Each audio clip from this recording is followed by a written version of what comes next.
Ladies and gentlemen, good day and welcome to the Q1 FY23 earnings conference call of Laxmi Organic Industries Limited, hosted by Go India Advisors. As a reminder, all participant lines will be in the listen-only mode, and there will be an opportunity for you to ask questions after the presentation concludes. Should you need assistance during the conference call, please signal an operator by pressing star then 0 on a touchtone phone. Please note that this conference is being recorded. I now hand the conference over to Ms. Monali Jain from Go India Advisors. Thank you, and over to you, ma'am. Thank you, Rutuja. Good afternoon, everyone, and welcome to Q1 FY23 earnings of Laxmi Organic Industries Limited. We have on the call Mr. Ravi Goenka, Chairman and Managing Director, Mr. Satish Nagar, Chief Executive Officer, Mr. Harshvardhan Goenka, Executive Director of Business Development, and Ms. Tanushree Bagrodia, Chief Financial Officer. We must remind you that the discussion on today's call may include certain forward-looking statements and must be therefore viewed in conjunction with the risks that company faces. May I now request Mr. Ravi Goenka to take us through the financials and the business outlook, subsequent to which we'll open the floor for questions and answers. Thank you, and over to you, sir. Thanks very much, Mrinali. Thanks, Sheetal, and a very good afternoon, a sunny afternoon in Mumbai today to all the ladies and gentlemen attending our call, and welcome to our earnings call of our first quarter of this fiscal year. As Mrinali mentioned, I'm accompanied here today by our CEO, Satish, Executive Director, Harshvardhan, and our CFO, Tanushree. Despite the market volatility and the inflationary pressures seen across the globe, Laxmi Organics has had a good start to this fiscal. The SI business in particular saw growth both in the exports and in the contribution margins. And of course, it is heartening to know that we commissioned a new plant for SI supplies to an agrochemical major. Most of this capacity is already contracted, and we will ramp up production in this call is now being recorded. Extensive flood-proofing work has been done, seeing our experience of last year at our SI manufacturing facility, and this year the monsoons so far have been moderate, but we are well prepared in case of a downpour. The AI business saw quarter-on-quarter improvement in EBITDA margin, and exports also grew very well. Almost 40% of the revenues of the company came from exports in the last quarter. We optimized our procurement between imports and local supplies to support the margin expansion in the AI business that was aided also by the softening of petrochemical and acetic acid prices internationally. The quarterly EBITDA at 104 crore resulted in an improved EBITDA margin at 14% and an increase of 29 crores vis-a-vis Q4 22. This was due to better contribution margins on both business and an optimizing of the SI product mix. Given that the quarterly revenue of Q1 23 at 759 crore was about 14% lower than the Q4 of FY22, this margin expansion is very heartening. On an annual basis, the revenue of Q1 of this fiscal was flat as compared to that of Q1 of FY22, which was 741 crores. While the SI business year-on-year has seen a steep increase in contribution margins, the lower ETEC prices have subdued the margins on a year-to-year basis. This fiscal will see Laxmi Organic Group commence the fluoro-specialty unit. Almost all the civil and infrastructure work is completed at our Lote Parshuram site, and packaging and dispatch from Italy is also on track. While the heat wave that Europe is facing and has slowed down some of the dismantling work since the conditions are not conducive for the workers to work, a dedicated team from our side has been established at the site to put in place measures that will reduce the impact of this disruption. This is a year of consolidation for Laxmi. As we complete the capex of the fluoro specialty business, we will continue to invest in debottlenecking investments for the AI business. The SI business capex is continuing smoothly, and we are on track to commission yet another new plant in Q3 of this fiscal. Overall, the company has been able to develop core capabilities to execute organic capexes of 350 crores annually. Our strong financial position ensures that we are able to deliver this magnitude and offer a growth trajectory for our company. Before I hand over this call, I would also like to share my gratitude and thank my shareholders, employees, and all other stakeholders for showing immense faith and trust in us. I am truly overwhelmed. Last but not the least, Laxmi is blessed with eminent independent directors whose counsel has kept the company on the right path to sustainable growth. Thank you. Thank you very much. We will now begin the question and answer session.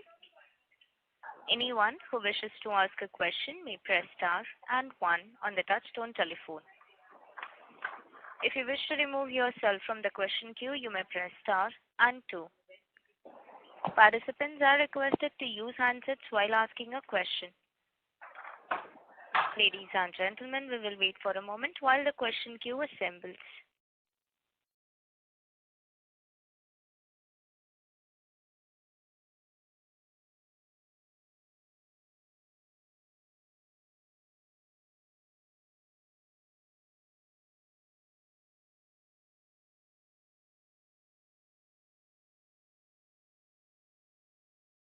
The first question is from the line of Jainish Gada, an individual investor. Please go ahead. Hello.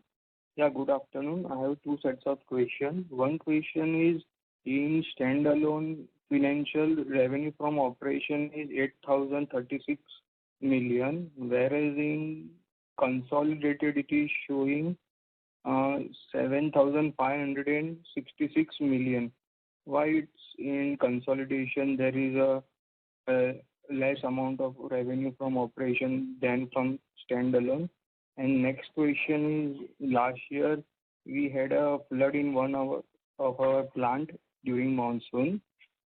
So we had a loss of profit insurance. Whether the same has been received, if not, reason for the same, and how long it will it take? Hi. Good afternoon. This is Tanushree Bagrodia. So on your first question, sir, on the standalone entity, you see a higher revenue because when we consolidate subsidiaries, any purchases and sales which are intra-group get cancelled out. And so on consolidation, we've netted out the sale that we have made to one of our subsidiaries. So the difference that you see of roughly about 40 crores is that. Okay. And on the insurance claim, the work is in progress. We are very confident and in touch with all the required stakeholders, and we should be able to get the claim in this fiscal. So how much is the claim amount?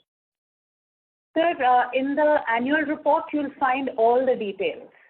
Yeah, but it's long, 1 year has been passed, but no claim has been received. So, sir, the thing is, the process of this claim is quite cumbersome because there are different elements to the claim, right? The flood was a massive flood, which had a significant impact on both property and stock. So when the process happens, the underwriter appoints a surveyor. The surveyor then comes and does a first assessment, asks for a number of documents, data, backup. Then they will come and revisit the site, and that process is, how it's defined by the underwriter. So that process is on. Like I said, we are in touch with the underwriter, with the surveyor, with all the stakeholders. And at the moment, we are very confident that in this fiscal, we should get the claim amount.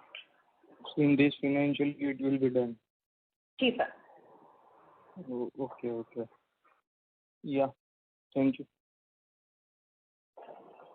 Thank you. Participants who wishes to ask a question may press star and 1. The next question is from the line of Jay Shah from Capital PMS. Please go ahead. Hi, good afternoon, and congratulations for the management to state such a robust performance even after going through a lot of difficulties last year. So I wanted to know on the business side and especially on the fluorination front, what are the kind of inquiries are you getting? I mean, I understand it may be confidential, but can you throw some light on whether it's more from the pharma intermediates or even from the agro space? And also because of the ongoing problems in Europe, do you see a lot of, it may be that there might be a shift in the business that might become stickier for us going ahead? Like, are you getting even those kind of inquiries, or these are just plain vanilla inquiries from scratch from customers? Sure. Hi, Jay. This is Harsh Goenka. Happy to take this question, both the questions on. Regarding the first, which is inquiries of fluoro, I think we're getting inquiries on all 3 product segments, so pharma, agro, and what we classify as industrials, which primarily goes into coatings, inks, and adhesives. So it's broad spectrum. These are typically all new products that are required by our existing customers at some point in their new product life cycle, and we are already partnering with them on that. About Europe, yes, this is quite a hot topic which we discuss with several people in the industry. Certainly, large products that are very energy dependent may not be sustainable in Europe at these levels, and that would have some tailwind effect on the general Indian chemical industry. What specifically comes out of it, I'm sure time will tell. Okay, got it. And in terms of the setup, I just wanted to know what kind of integration do we have when it comes to fluorine molecules? Like, do we have access from Mitani for TFE or fluorspar or anything, or that is all going to be procured like through imports or domestically? Like, what kind of integration do we have when it comes to fluorination? So I think Mitani's value proposition, Jay, started off differently. They did not start off with HF. Their starting points were chlorine and toluene, and then HF was one of the steps that they performed in their value chain. And we are looking to replicate that in India. So we are following what Mitani did, but with the Indian cost base and Indian raw materials. Understood. So basically, the raw materials would have to be procured from the market. That's right. Okay. Thank you so much, and all the best for the future. Thank you. Thank you, Joe. Thank you. Participants who wishes to ask a question may please press star and 1. The next question is from the line of Saurabh Bardia from Mangalam Finance. Please go ahead. Yeah. Hi, and good afternoon, everyone, and thanks for taking my question. Am I audible? Very much. Go ahead. Yeah, and so I have 2 questions. One is, like, company operates into 3 segments. One is AI, second is SI, and now coming up with the fluoro segment, right? So what will be the kind of revenue mix going forward, say from here 3 years, 5 years down the line? What is the kind of revenue mix which the company is looking in terms of the 3 categories? One, and how would be the margin improvement in terms of the revenue mix going ahead? Will it improve with the SI and fluoro segment? So this is one. And second one is on the environment side. I mean, how compliant are we on the environment side, and what are the things which we are doing to mitigate the risk of ESG norms? Thank you. Sure. So Saurabh, I'll answer the first question about our general strategy. So if you see Laxmi's history, we started off with bulk chemicals, and that's the history has been started off with the acetyl intermediate space. A decade ago, we took on the challenge to come into specialities, and we managed to scale that. And now we are looking to do the same with fluorination in a new market segment and a new technology base, which has already been proven and where the addressable market is a lot larger. I think the margin profiles of each of these businesses is quite clear. And as you go more and more specialty and more complex chemistries, therefore the barriers to entry and markets and margins also improve. What commitment we are making is that more than 90% of our capexes will go towards specialty-like businesses. So very little capex goes towards our acetyls business currently and will continue to do so. And that will define the product mix and the business mix that will be generated going ahead. Okay. If I can add to what Harsh just mentioned, and if you have the presentation on slide 4 of the presentation, what you will see is exactly what Harsh was talking about, that we started with a bulk business in FY11 to FY14. 77% of our revenue came from AI, and in that period, our EBITDA CAGR was about 4%. But as the revenue contribution from the SI business has increased, the EBITDA CAGR has also gone up. And this is exactly what we plan to do even with the fluoro business, because what this allows us is to generate profits and use that money for future growth of the company. Okay. So does it mean that we will evolve as a company from an operating margin of around, say, 12-13 kind of margin to somewhere upward to 20% of the margin going forward? Is it what logically I see?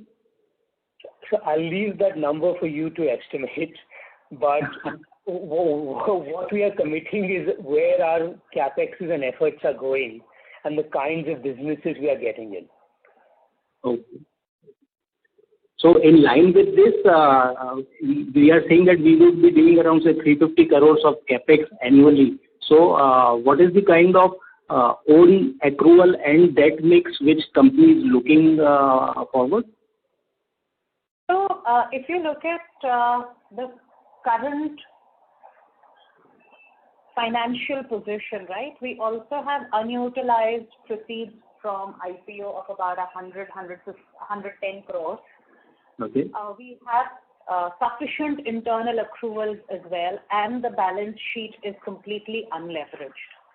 So there is, today there will be some debt that we take on as an organization because it will only improve our working capital. We don't want to just be reliant on our internal accruals. But also, if you see our history, we've been very, very prudent on our debt equity, and we will remain below the 0.3-0.5 debt equity ratio. Okay. Excellent. So coming on the last part, regarding the environment clearances and ESG norms, which company is following and looking for? Sure. So Saurabh, I think this has been something that's very dear to us since the company's been founded. And investing into environmental capexes ahead of its legal requirement is a principle that we follow. So today you will find our sites which are capable of much higher levels of adherence of environmental norms than is generally required by legal statute. And this allows us to operate with a great degree of freedom. So that I think talks about our culture, and we will continue to do that irrespective of which business we get into. Thank you, and all the best for a very, very bright future. Thank you. Thank you. Thank you. Participants who wishes to ask a question may press star and 1. The next question is from the line of Seema Bajaj from RK Consultant. Please go ahead. Hi, good afternoon. Thank you so much for taking up my questions. So my first question is that if you could please throw some light on the demand supply outlook for your key products. Sure, Seema. So, we have many of our products and find application in a diverse set of markets.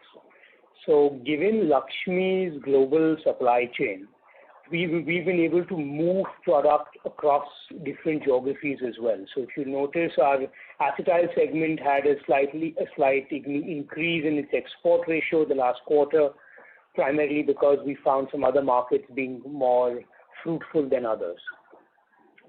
Similarly, on the SI side, this time we've included a slide which shows you a constant change in product mix optimization.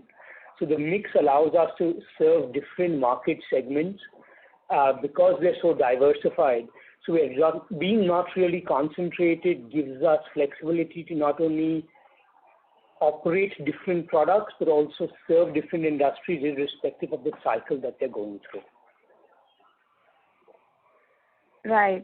Thank you so much for your answer. And my next question is that will the margins in fluoro be higher than the current 12% margin that we are doing? Just some ballpark number, or just if you could throw some light on this. So I think principally, Seema, yes, because that's what we have gotten to the fluoro business for. We want to move our existing EBITDA margin up, and that's been our strategy for the last several years. Our whole journey is to get into more specialty-like businesses. Mm-hmm. Right. And your take on debt. So will you be taking debt in future for your growth going forward? So Seema, currently if you look at our balance sheet, we have absolutely no leverage, right? Which means that we are completely equity funded, which means that just on a simple 101 principle, our weighted average cost of capital is quite high. So we will be availing of some debt, and we are very fortunate that we have large public private sector banks, foreign banks that have had long partnerships with us. So getting loans at very competitive rates is something we are fortunate to be in a position for. Right. Thank you so much. That's all from my side. Thank you. Thank you.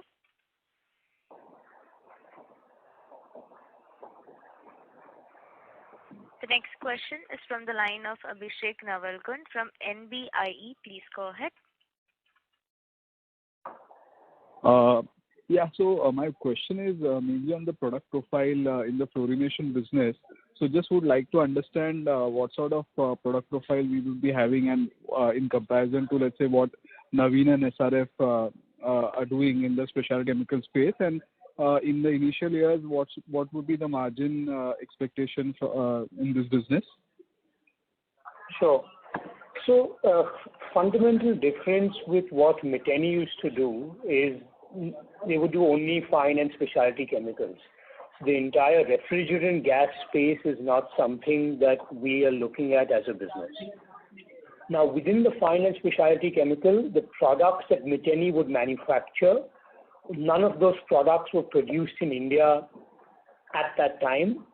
And our intention is to start off with a basket of 8 to 10 products, which sets the baseline and the bench very strong, and then take it up from there and go down to further and further other products. Regarding your margins, I think I just alluded to that in the previous part. Our intention is to get up into increase our margins overall as a company, and investing in specialty-like businesses with what you benchmark ourselves against different peers in the market. That's what we'll be targeting. Sure. So broadly, you're saying these will be the building blocks or the catalog products only, largely in the initial years, which we'll be targeting, right, in the specialty chemical space? So our immediate first phase will involve some building blocks, but we'll also be getting into the downstreams of those building blocks which Miteni would manufacture. So it's not just building blocks. Sure. Thank you. Thank you. Participants who wishes to ask a question may press star and 1.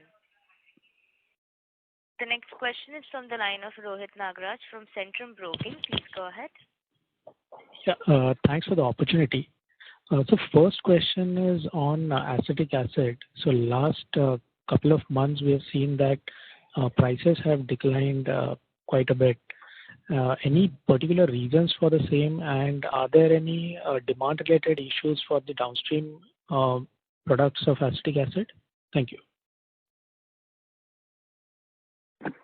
Sure, Rohit. So regarding acid, I think overall global demand and supply has undergone change, where demand you might have seen slightly weaker, and therefore you've had acetic acid prices correcting. Feedstock prices would have come down as well, therefore that has happened globally. Our business model is agnostic to that. We look at making margin irrespective of where the raw materials are, and we will continue to operate in that manner. Right. Thank you. So the second question is on the fluorochemicals business. Since we are, constructing it, importing the entire capital asset and constructing it over here, what could be the initial time lag in terms of, teething issues, because it will be a completely new asset and it may have some initial time lag. So what is our expectation? We have earlier indicated that the commercial production is expected to start by Q3 FY23. So do we stick to that timeline? Thank you. So broadly, yes, we are sticking. We are completing so there are they're fairly large plants. So the first plant that we are starting up the startup will happen in the end of this calendar year, beginning of next year. Regarding your concern on startup and issues, definitely is very valid. We have done this before, so we are taking adequate precautions and have learned some things from our previous experience. But of course, these are chemical plants, and that they're naturally prone to such things. But looking at our strategy, I don't think we're trying to say that let's do it 10 days or 20 days earlier. We are generally moving towards a much more specialized molecule structure that was either underutilized or inefficient in Italy, and allows Laxmi to get into a much more strategically focused space and serving customers for a lot of their new product requirements. And that's what's really exciting and driving us to get into the fluorochemicals. Right, got it. So just one clarification. So have we started feeding the market with the products that we would like to introduce from this facility, or it will take time only after the facility is ready? I missed that, Rohit. We've set up a kilo lab where we have many customers. It's essentially a miniaturized plant of the Italian plant in India. And we did this during COVID because we couldn't get access to Italy. This allowed us to absorb technology, get our people trained on that, and as well as sample out to customers. So currently, various customers, the sample is in various stages of approval, and that's a process that has helped us shorten the time, if I can say. Right. So once the commercial production starts, we will be able to immediately put out orders, commercial orders to our customers. Is that a right assumption? Correct. So every customer would like to see that, okay, your new plant has come up or it's been resurrected. Is it performing well? So there'll obviously be a few extra checks when the first batches, etc., go. But beside that, it should be a lot smoother than starting up a brand new product. Got it, sir. Thank you so much for answering all the questions, and best of luck. Thank you. Thank you. Participants, to ask a question may press star and 1. The next question is from the line of Meet Vora from Axis Capital. Please go ahead. Yeah, thanks for the opportunity. My first question was regarding the other expenses that we are seeing on our books. So YOY, if we see our revenues have been around 750 crores. There has been a margin expansion of around 4%, but our other operating expenses have more than doubled YOY. So what's the component of that? Is it the freight cost, power cost, logistics cost, or what is it?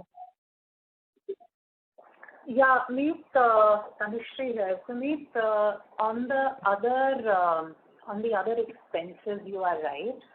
Year on year, if you see, the large increase actually comes from the freight cost component, because globally you are aware the freight went up significantly and it's only started to sort of taper down now.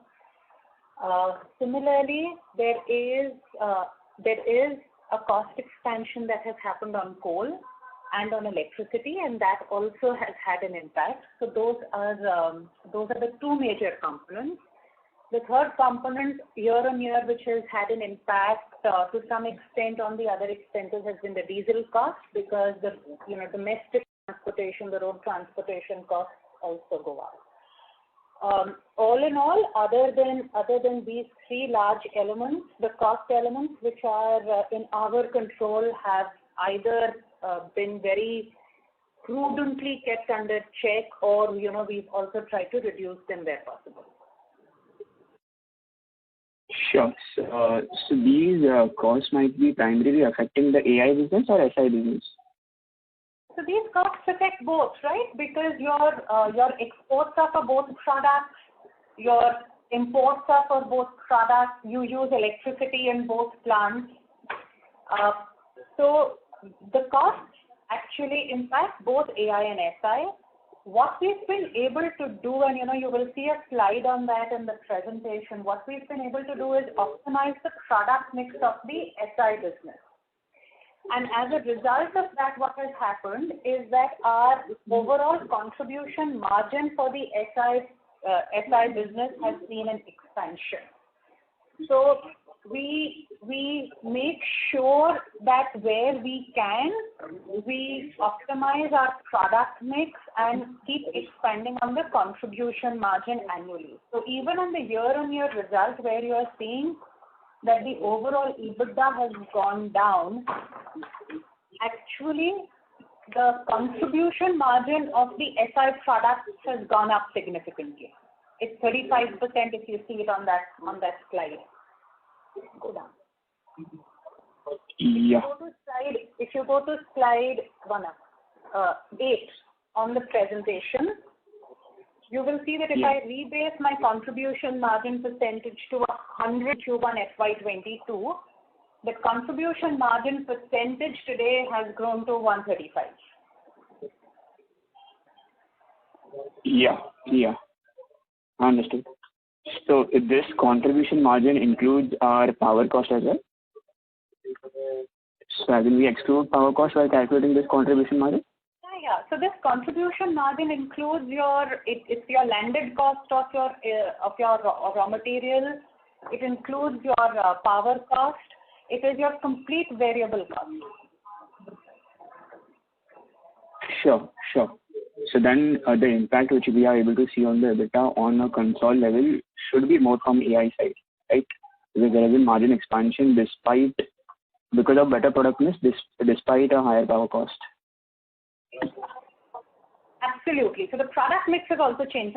So if you see the graph above, what you'll see is if we were making 100 products in Q1 FY22, we then were making 96 products in Q3, we were making 88 products in Q4, and we are back to 100 products in Q1 FY23.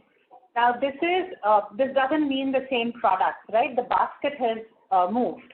But if you see, the contribution margin growth has been constant except for Q2 FY22, which is the flood impacted quarter. Correct.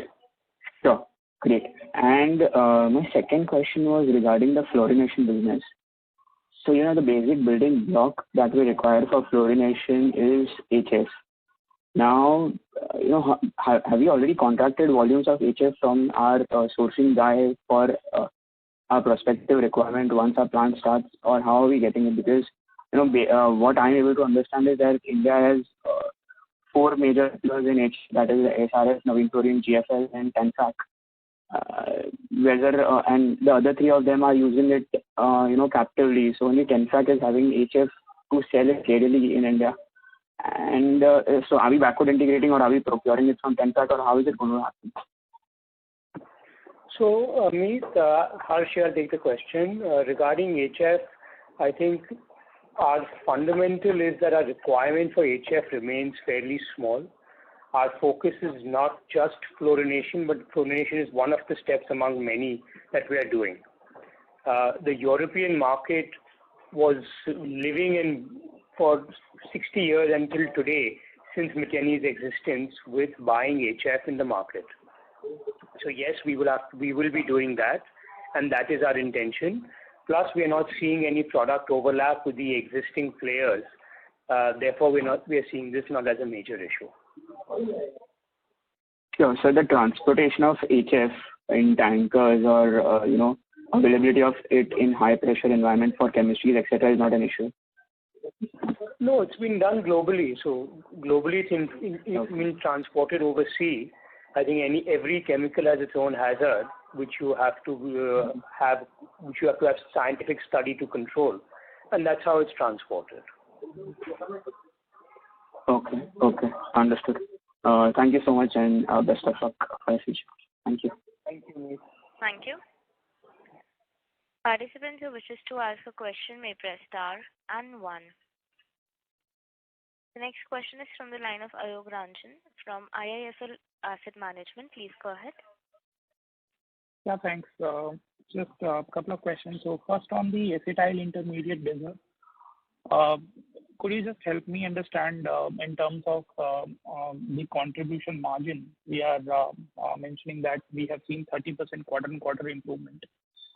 Can we say that generally the contribution margin that we make in this business remains stable, adjusted for the inventory losses? So if the inventory gain and losses, if we take aside, generally the contribution margins will remain stable in this business.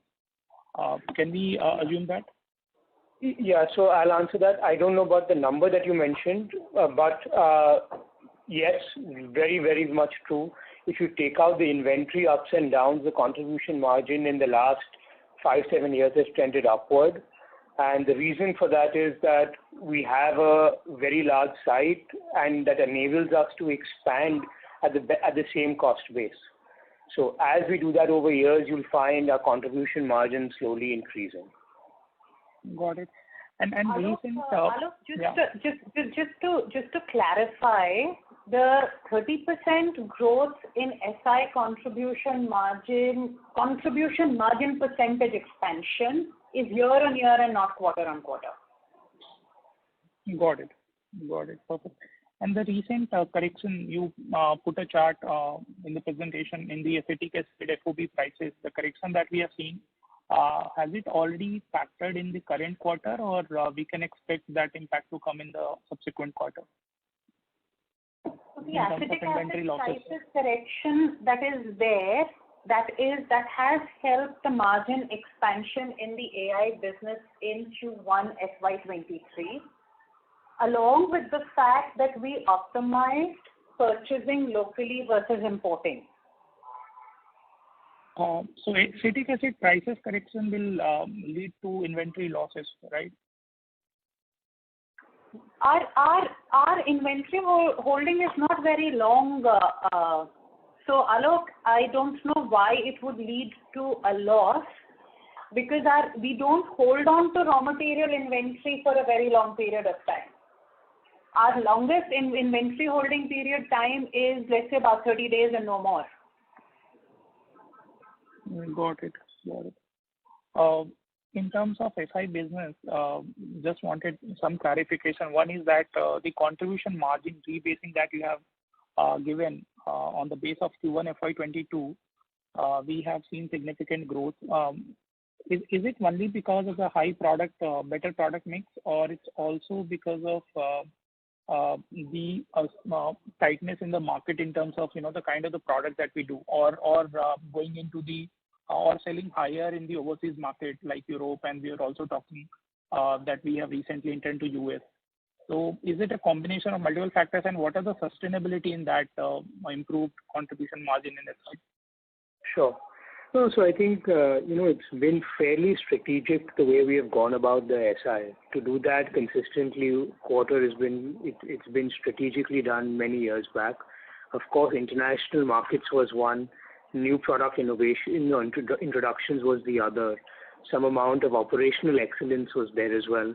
So combination of all, but I think what we're trying to drive is that it's more about product mix optimization that we run this business with, and we'll continue to do so, which is what will lead to improved margins. Got it. And just last clarification on the acetyl intermediate side. In terms of the way we were discussing the inventory adjustment that happens, is the understanding right that the inventory gain or loss is mainly pertaining to the acetic acid prices coming down, which is leading to losses, and when it moves up, it helps the company in terms of inventory gain, and that gets reflected in the contribution margin? So as a business model, I think you're perfectly right, where the inflationary benefit of raw materials would be accounted towards the company. Deflationary goes the other way. Long-term sustainability of the margins have been proven, I think, and we've shared quite a bit of data regarding that. Got it. Perfect. Just one last clarification on this one. You have given this time PAT breakup and 50% contribution to acetyl and 50% to specialty. So around 32 crore contribution came from acetyl intermediate. Given that the prices remain where they are for both ETAC and AA, can we expect similar kind of numbers in subsequent quarters or subsequent quarters also for acetyl business? So I will not comment on that exactly, but if you look at the last 5-year trend, I think you'll be able to find your answer quite easily. And we've stated, and I've said that before, about our capital investments going towards the specialty, and that's what will start driving our margins up further. Got it. Thanks, sir. Just one more clarification on the fluoro side. Our total capex that we are estimating by, let's say, when the plant will get commissioned in Q3 FY23, will be 350 crores. That's a total capex investment. Yeah, so around 350 to 400 will be the range. Got it. Perfect. Thank you. That's all from my side. Thanks. Thank you. The next question is from the line of Naman Bhansali from Perpetuity Ventures LLP. Please go ahead. Hi, I have two questions. Are we planning to enter into any new chemistry? And the second is, please explain a bit on your future prospects. And is there enough space to execute those same projects, or we are planning for any greenfield expansion? Sorry, there's a lot of disturbance. Couldn't understand any of your questions. Could you repeat, please? Yeah. So my first question is on, are we planning to enter into any new chemistry? And the second is, please explain a bit on your future prospects. So is there enough space to execute those new projects, or are we planning for any greenfield expansion? Sure. So new chemistries, I think we are constantly doing new chemistries at Laxmi. We've just taken on Miteni, which gives us a basket of 13 to 14 new chemistry platforms that itself has significant room of growth. So I don't think we are restricted to chemistries. And as projects come about, customers have seen that Laxmi has proven itself by adopting new chemistries at a significant scale. That's my response to the first question. Future projects, yes, there will be growth. Today we are fully focused on the project. I think there's adequate amount of room on our plate. Our next phase of growth, we will come back to you and tell you all more about that at a later time. Okay, that's all. Thank you. Thank you. The next question is from the line of Anurag Patil from Roha Asset Managers. Please go ahead. Thank you for the opportunity. Sir, how is the current price trend for ethyl acetate compared to Q1 quarter?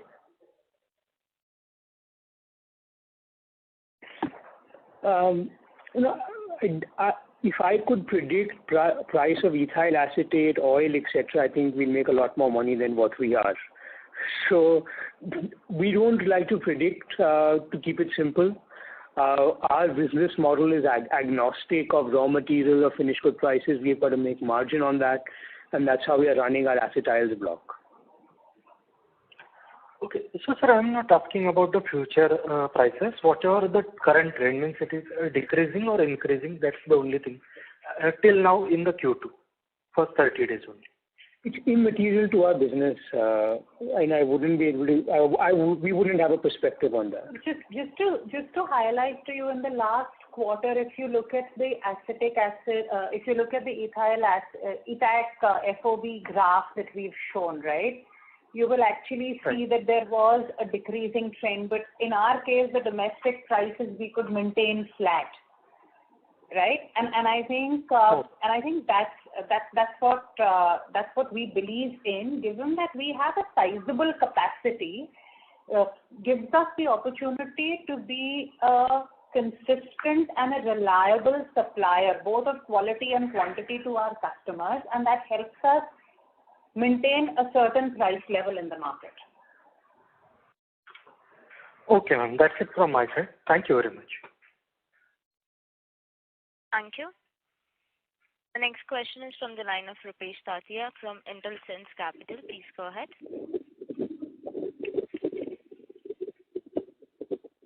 Mr. Rupesh, your line is unmuted. Please go ahead with your question. Hello, sir. Can you hear me? Yes, we can hear you. Yeah. So my first question is, how much capex has been spent in SI business so far, and how much is left to be spent, and when will it be capitalized?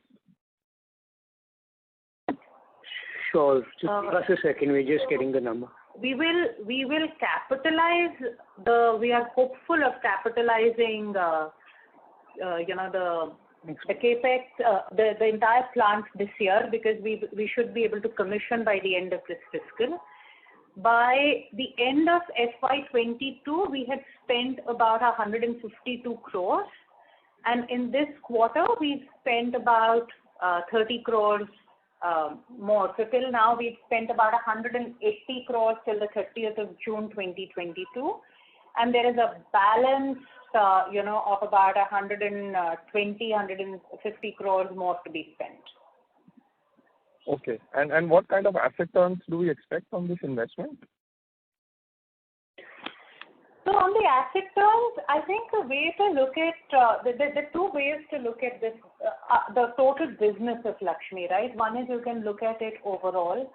The other one is to look at the business holistically, and that is how we believe in looking at the business, because the AI business is the cash cow, SI business is far more stable, and the fluoro business will only start off.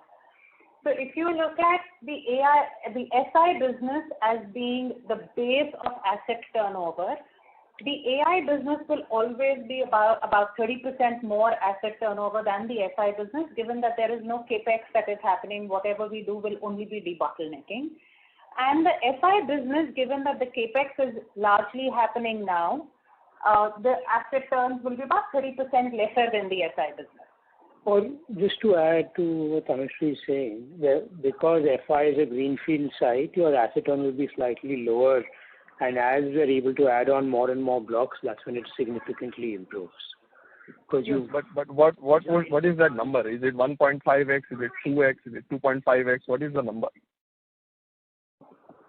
So it will be below 1 in the beginning. Okay. Exclusively for FI. No, I'm not asking about fluorine. I'm asking about specialty intermediates, SI. So SI is much above 1 because it's a brownfield expansion. So how much would it be, sir? I mean, is it 2x? 20% upar give lo. Oh, so 1.25? So, I think again, to look at the asset turnover from the SI business potentially is, like I said, it's potentially not the best measure of it, because there is constant capex that we are doing in the SI business, right? For example, this year we are looking at close to about 45% of our entire capex going into the SI business. Now, for whatever goes in, that extent your asset turn will drop. So at a stable or at a steady state, what Harsh is saying is at about 1.2. Okay. And sir, one other thing is I think you are largely into ethers, diketene ethers and acetylamides, whatever I have understood. And one of the global company has sold their business to a PE group, I think. So, I mean, how do you see your market share going ahead with this selling to the PE fund and also the energy cost in the Europe? So competition and competitive environment constantly changes.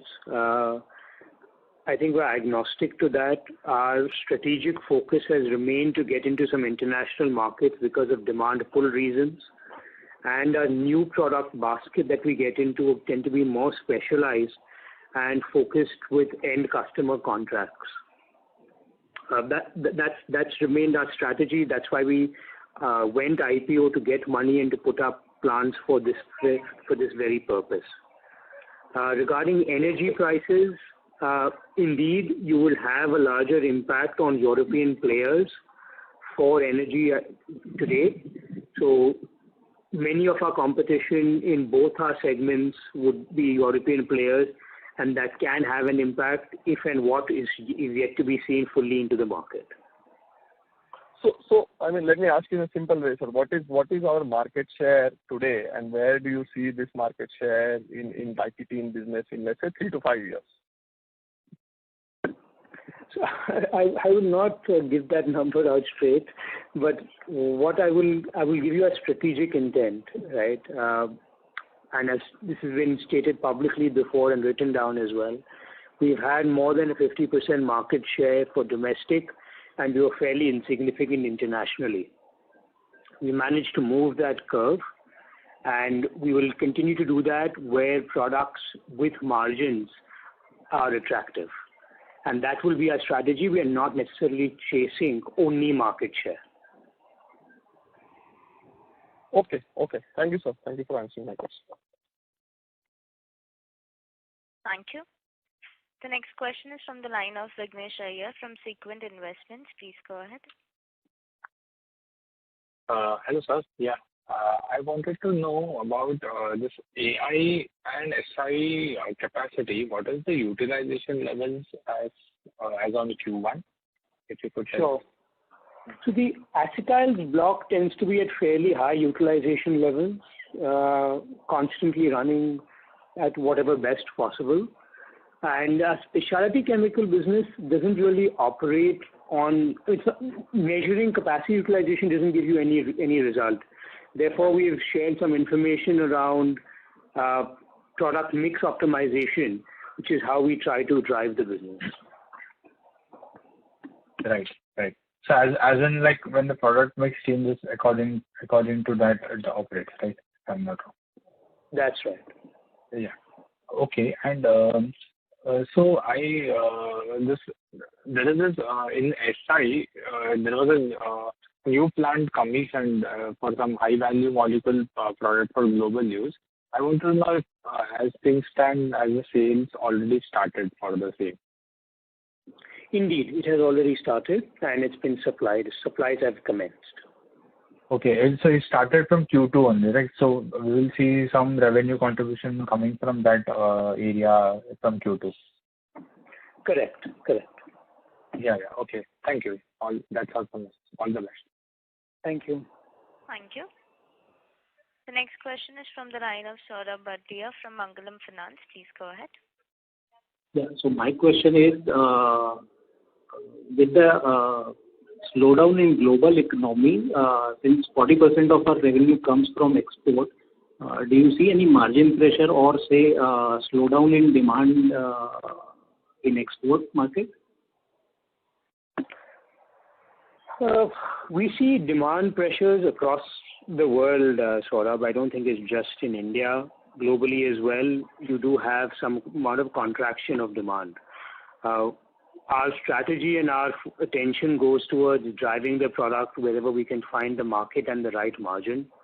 and that's how we drive our business. Okay.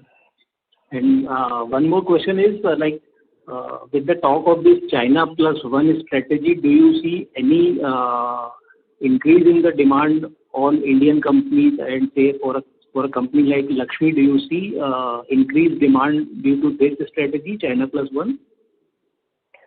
So sort of definitely, I think not just for Laxmi, but the Indian chemical industry, this is a general trend around the world, which is why there's so much attention going towards our industry, and it's a phase of capex building. Several companies have their own niches, and many companies will look to capitalize on this as there's a lot of demand coming India's way. Okay. Thank you. Thank you. The next question is from the line of Rohit Nagraj from Centrum Broking. Please go ahead. Yeah, thanks for the follow-up. So just one question. You mentioned in the opening remarks that acetic acid we have started procuring from domestic market as well. So how has the proportion changed on a year-on-year basis from sourcing perspective, imports versus domestic? Thank you. So nothing significant in terms of its change. It was more of a spot change that we had to do for the quarter to optimize on the prices. There was a disparity between global and local prices, which we try to take advantage of. So generally, what would be the imports component of acetic acid for us? So just to tell you, India imports more than 1 million tons of acetic acid. Pure play local production tends to be less than 100,000 tons or less than 10%. Right. And just one clarification on the slide number 12, where we have given the contribution to profits. This is contribution to PAT, right? Not EBITDA. This is contribution to EBITDA. EBITDA. Okay. So 50% from AI and 50% from SI. Yeah. Okay. Thank you so much.